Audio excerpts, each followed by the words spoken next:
Don't forget to subscribe and hit the bell icon for more easy and helpful educational videos.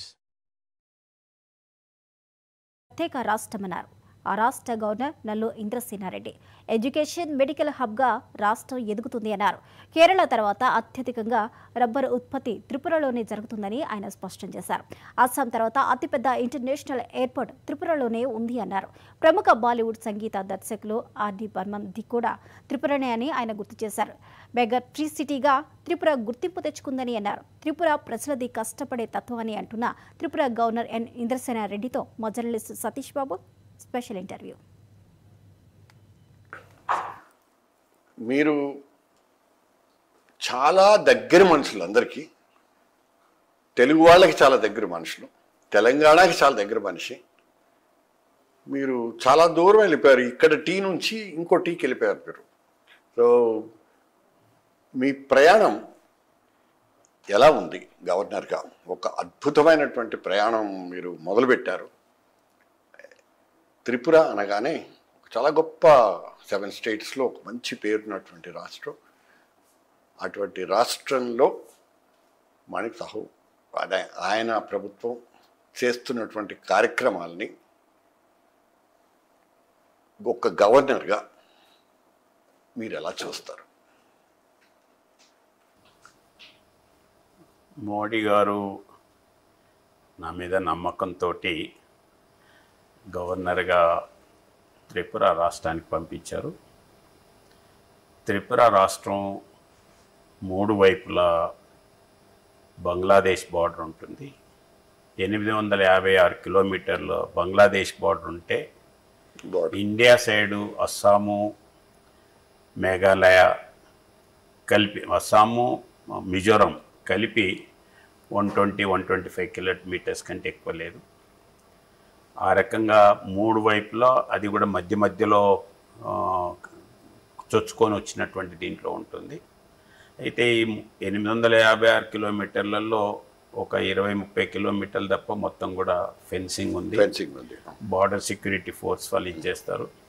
అయినా కానీ illegal immigrants అక్కడి నుండి రావటం కొరకు ఫెన్సింగ్ కట్ చేసుకొని లేకపోతే ఫెన్సింగ్ పైకి వెళ్ళి రావటానికి స్మగ్లింగు ఇవన్నీ కూడా ఉన్నాయి. అయినా కానీ అక్కడ ఉండేటువంటి బిఎస్ఎఫ్ వీళ్ళు దాన్ని వర్కౌట్ చేస్తున్నారు. ఎప్పుడైనా టెన్షన్స్ ఉన్నప్పుడు ఎక్కువ రావడానికి ప్రయత్నం చేస్తారు. మేము అలర్ట్ చేయటం వలన అది అవుతుంది. త్రిపుర నార్త్ ఈస్ట్లో ఉన్నటువంటి 8 రాష్ట్రాల్లో ప్లేన్ ఏరియా ఎక్కువ ఉన్నటువంటి ఏరియా.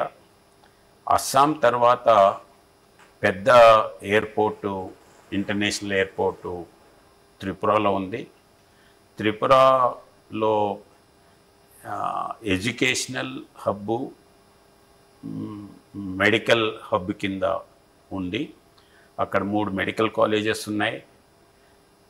సెంట్రల్ యూనివర్సిటీ ఉంది, ఎన్ఐటి ఉంది, లా యూనివర్సిటీ ఉంది, తర్వాత సంస్కృత్ యూనివర్సిటీ ఉంది. ఆ రకంగా ఎడ్యుకేషనల్ దీంట్లో హయ్యెస్ట్ లిటరసీ రేట్ ఉన్నటువంటిది త్రిపుర స్టేటు. అదే రకంగా క్లీన్ సిటీగా కూడా ఉంది. క్లీన్ సిటీ ఉంటుంది. అదే బెగ్గర్లెస్ సిటీ, అక్కడ బెగ్గర్స్ ఇది ఉండరు. మెయిన్ వాళ్ళ యొక్క వృత్తి వ్యవసాయం. అదే రకంగా రబ్బర్ ఇండస్ట్రీ, కేరళ తర్వాత హయ్యెస్ట్ రబ్బర్ ప్రొడక్షన్ ఉన్నటువంటిది త్రిపుర.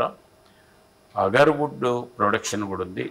దాని పేరు మీదనే అగర్తలా కూడా ఉంది. అదే రకంగా లిటరసీ రేట్ ఏదైతే ఉందో మన కల్చరల్ దీంట్లో ఆర్డి బర్మన్ త్రిపురకి వెళ్ళి వచ్చినటువంటి వారు.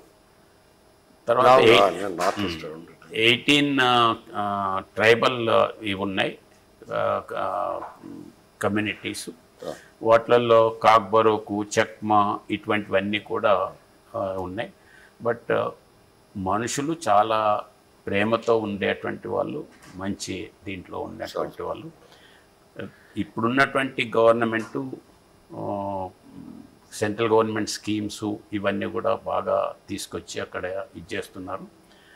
Electronic e governance point of వ్యూలో చూసినట్లయితే మిగతా కంట్రీలో మిగతా పెద్ద రాష్ట్రాలతో పోల్చినట్లయితే ఇది చాలా ముందుకెళ్ళింది.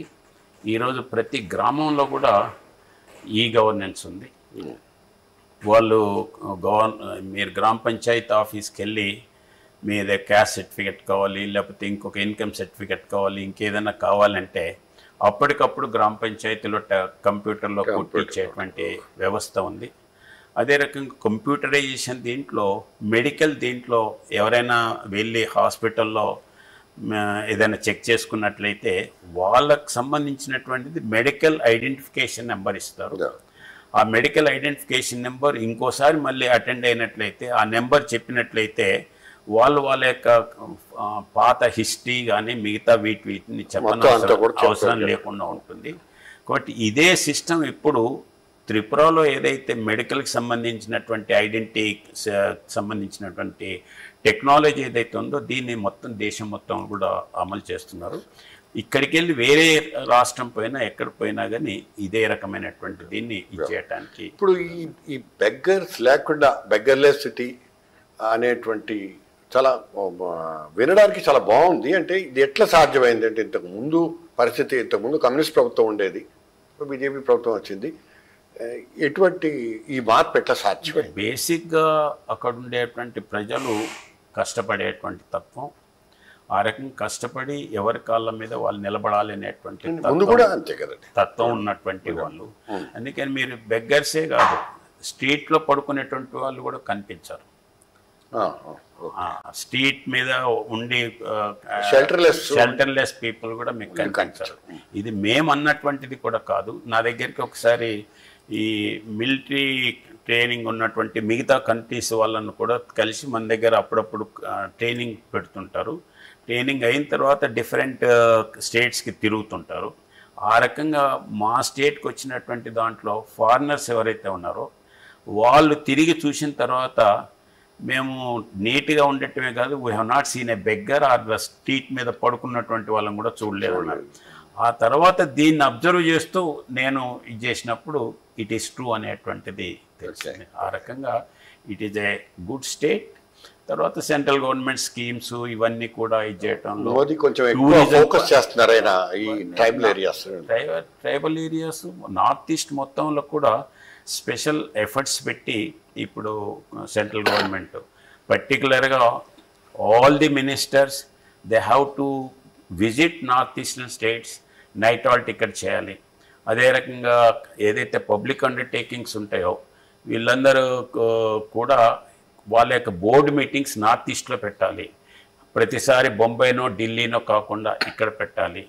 అదే రకంగా ఆఫీసర్స్ ఎవరైతే ఉన్నారో మీరందరూ కూడా నార్త్ ఈస్ట్ విజిట్ చేయాలి అనేటువంటి దాంట్లో స్పెసిఫిక్ ఫోకస్ పెట్టడం వలన ఇప్పుడు అంతేకాకుండా టూరిజం పాయింట్ ఆఫ్ వ్యూలో ఒక శక్తిపీఠం ఉంది, త్రిపుర సుందరి శక్తిపీఠం ఉంది. తర్వాత విలేజ్ టూరిజం ఉంది, హోమ్ స్టేస్ ఉన్నాయి, హిల్ స్టేషన్స్ ఉన్నాయి, ఆ రకంగా ఉన్నాయి. ఇవి కాకుండా నార్త్ ఈస్ట్లో ప్రత్యేకంగా డోనార్ మంత్రి అనేటువంటి నార్త్ ఈస్టర్న్ దీంట్లో సపరేట్గా మంత్రిత్వ శాఖ పెట్టడం, ఇవన్నిటి వలన ఈరోజు ఇది ఉంది. ఇప్పుడు బంగ్లాదేశ్లో కనుక ఈ ప్రాబ్లమ్స్ లేనట్లయితే కలకట్టాకి వెళ్ళి డైరెక్ట్ బంగ్లాదేశ్ నుండి రైల్ కనెక్టివిటీ వచ్చింది, చిట్టగాంగ్ పోర్ట్కి రోడ్ కనెక్టివిటీ వచ్చింది, అదే రకంగా ఫ్లైట్ కనెక్టివిటీ కూడా వచ్చింది. ఇవన్నీ కూడా టెక్నికల్లీ ఇనాగ్రేషన్. ప్రాక్టికల్గా అక్కడ ఆఫీసు ఇక్కడ ఆఫీసు ఓపెన్ చేసుకొని ఇది చేయటం కొరకు అక్కడ ఉన్నటువంటి పొలిటికల్ సిచ్యువేషన్ వలన అది కొంత డిలే అయింది. ఇవాళ కాకపోయినా రేపైనా ఇవన్నీ జరుగుతాయి. ఇప్పుడు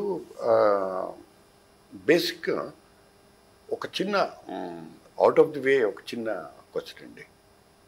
ఇంత సెన్సిటివ్ రాష్ట్రానికి మిమ్మల్ని పంపించడం అనేటువంటిది చాలా, నాకు మీ గురించి ఒక చోట చదివాను నేను. మీరు ఎందుకో ఏంటి ఇంకో 5-6 నెలల తర్వాత నన్ను గవర్నర్గా పంపిస్తే బాగుండేది అని ఒక మాట అన్నారు. ఎందుకంటే ఎలక్షన్స్లో పనిచేసేటువంటి అవకాశం నాకు దక్కేది అని చాలా చాలా అద్భుతమైనటువంటి మాట అన్నారు. అది మీరు ఎలా ఫీల్ అవుతున్నారు ఆ టైంలో మిమ్మల్ని పంపించడం? వారు బాధ్యత అప్పచెప్పారు, నేను వెళ్ళాను. అక్కడ వెళ్ళిన తర్వాత వారు సెంట్రల్ గవర్నమెంట్కి స్టేట్ గవర్నమెంట్కి ఒక లింక్ దీంట్లో ఉన్నాం. The activities are going on. చాలా సంతోషం మీరు ఈరోజు నన్ను నాతోటి మొట్టమొదటిసారి ఈ రకమైనటువంటి కామెంట్ తీసుకున్నందుకు ధన్యవాదాలు. Thank you.